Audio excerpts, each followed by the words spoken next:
ಆತ್ಮೀಯ ಎಲ್ಲ ಮಹಾಜನತೆಗೆ ಹಾಗೂ ವಿಶೇಷವಾಗಿ ಹುಮ್ನಾಬಾದ್ ಮತ್ತು ಚುಡುಗುಪ್ಪ ತಾಲೂಕಿನ ಮಹಾಜನತೆಗೆ ಉಮೇಶ್ ಮಲ್ಗಿ ಮಾಡುವ ನಮಸ್ಕಾರಗಳು.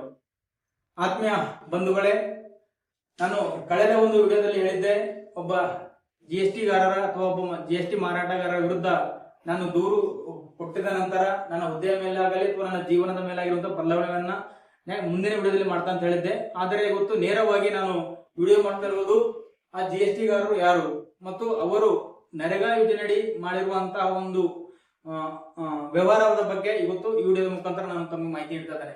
ಬಂಧುಗಳೇ, ಆ GST ಮಾರಾಟಗಾರರು ಶ್ರೀ ಶಿವ ಸಾಯಿ ಸಪ್ಲೈಜರ್ ಎಂಬವರು.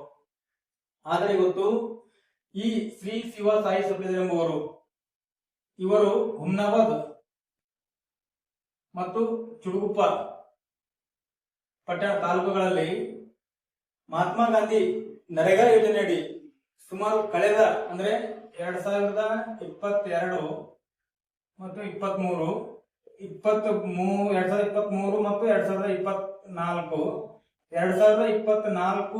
2025ರಲ್ಲಿ ಎಷ್ಟು ಕೋಟಿ ವ್ಯವಹಾರ ಮಾಡಿರಬಹುದು ತಾವು ಯಾರು ಊಹಿಸಬಹುದಾ? ಇದು ನಾನು ಹೇಳ್ತಾ ಇರೋ ಮಾತಲ್ಲ ಬಂಧುಗಳಿಗೆ, ಗೊತ್ತು ತಮಗೆ ವೆಬ್ಸೈಟ್ ನಲ್ಲಿ ಇವೆಲ್ಲ ಮಾಹಿತಿ ಸಿಗುತ್ತೆ ನಮಗೆ.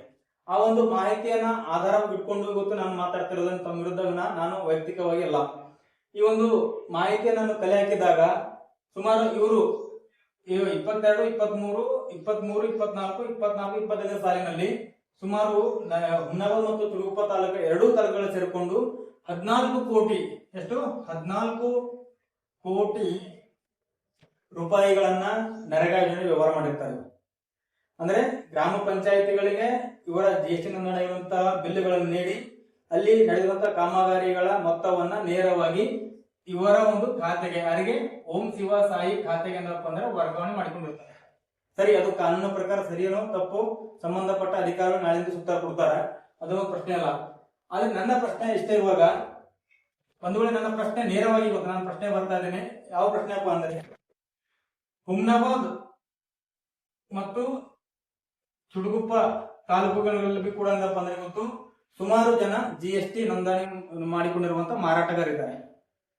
ಕಳೆದ 3 ವರ್ಷದಲ್ಲಿ ಹುಮ್ನಾಬಾದ್ ಮತ್ತು ಚುಡುಗುಪ್ಪ ಪಟ್ಟಣದಲ್ಲಿ ಇರುವಂತಹ GST ನೋಂದಣಿಗಾರರು ಯಾರಾದರೂ 14 ಕೋಟಿ ವ್ಯವಹಾರವನ್ನ 3 ವರ್ಷದಲ್ಲಿ ಮಾಡಿರ್ತಾರೇನು, ಮಾಡಿರುವಂತ ಸಾಕ್ಷಿ ಯಾರಾಗಲಾದ್ರೂ ಇದ್ದೇನು, ಅಥವಾ ಆನ್ಲೈನ್ ಮುಖಾಂತರನು ತಾವು ಚೆಕ್ ಮಾಡಿ ಶ್ರೀ ಶಿವ ಸಾಯಿ ಸಪ್ಲೈಜರ್ ಬಿಟ್ಟು ಬೇರೆ ಯಾರಾದರೂ 14 ಕೋಟಿ ರೂಪಾಯಿ ನರೇಗಾ ಯೋಜನೆಯಡಿ ವ್ಯವಹಾರ ಮಾಡಿರುವುದು ಅಸಾಧ್ಯದ ಮಾತು.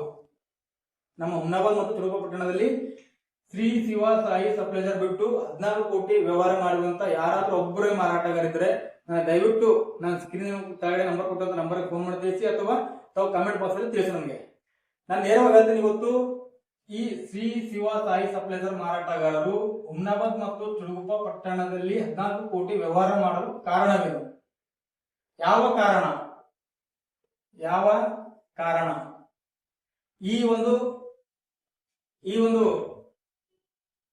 ಈ ಒಂದು ಕಾರಣ ಏನಂತ ಎಲ್ಲರಿಗೂ ತಿಳಿದಿರಬಹುದು. ಯಾವ ಕಾರಣ ಮತ್ತು ಉದ್ದೇಶ? ಸುಮ್ಮನೆ ಯಾರಿಂದಲೂ 14 ಕೋಟಿ ವ್ಯವಹಾರ ಗ್ರಾಮ ಪಂಚಾಯತಿ ಮಾಡಕ್ ಆಗಲ್ಲ, ಅದು ಅಸಾಧ್ಯದ ಮಾತು. ಆದ್ರೆ ಸುಮಾರು ಜನ ಹಿರಿಯ GST ನೋಂದಣಿಗಾರರು ಕೂಡ ಇದ್ದಾರೆ ಅಥವಾ ಹೊಸೊಬ್ಬರು ಇದ್ದಾರೆ. ಆದ್ರೂ ಯಾರು ಕೂಡ ಇಲ್ಲಿವರೆಗೂ 14 ಕೋಟಿಗಿಂತ ಮೇಲ್ಪಟ್ಟು ಇದೆ. ನಾನು ಸುಮ್ಮ ಅಂಜಾಟು ಹೇಳ್ತಿರೋದು. ಇವತ್ತು ಶ್ರೀ ಶಿವ ಸಾಯಿ ಸಪ್ಲೈಜರ್ ಅವರಿಂದ ಹುಮ್ನಾಬಾದ್ ಮತ್ತು ಚುಡುಗುಪ್ಪ ಪಟ್ಟಣದಲ್ಲಿ ನಾನು ಪದೇ ಹೇಳ್ತಾ ಇದ್ದೇನೆ, ಅರ್ಥ ಆಗಬೇಕು ಮಾಧ್ಯಮಗಳು ನಮಗೆ.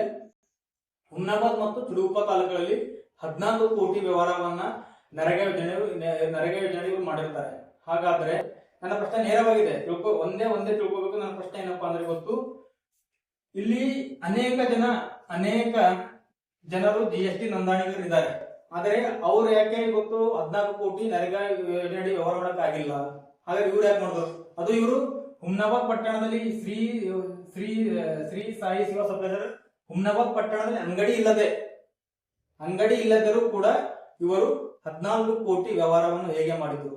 ಇದರಲ್ಲಿ ಕಾಣದ ಕೈಗಳಿವೆ. ಕೆಲವು ಅಧಿಕಾರಿಗಳು ಕೂಡ ಇದರಲ್ಲಿ ಭಾಗಿಯಾಗಿದ್ದಾರೆ.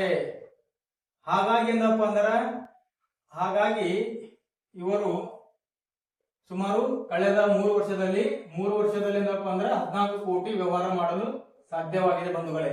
ಆ ಅಧಿಕಾರಿಗಳು ಯಾರು ಮತ್ತು ಇವರಲ್ಲಿ ಈ ಒಂದು ಶ್ರೀ ಶಿವ ಸಾಯಿ ಸಭೆಯಲ್ಲಿ ಯಾರೆಲ್ಲ ಭಾಗಿಯಾಗಿ ಪಾಲುದಾರಿಗಳಿದ್ದಾರೆ ಅವ್ರ ಪರ್ಸೆಂಟೇಜ್ ಎಷ್ಟು ಎಂಬ ಮಾಹಿತಿಯನ್ನ ಕೂಡ ನಾನು ಮುಂದಿನ ವಿಡಿಯೋದಲ್ಲಿ ತಮ್ಗೆ ಹೇಳ್ತೇನೆ. ಅದ್ರ ಜೊತೆಗೆ ಇನ್ನೂ ವಿಶೇಷತೆ ಏನಪ್ಪ ಅಂದ್ರೆ ಇವರು 14 ಕೋಟಿ ವ್ಯವಹಾರ ನರೇಗಾ ಯೋಜನೆ ಇವರು ಯಾರು ಶ್ರೀ ಸೇವಾ ಸಭೆ ಮಾಡಿರ್ತಾರೆ. ಆದರೆ ಇವರು ಸರ್ಕಾರಕ್ಕೆ ಆದಾಯವನ್ನ ಎಷ್ಟು ಪಾವತಿ ಮಾಡಿರಬೇಕು?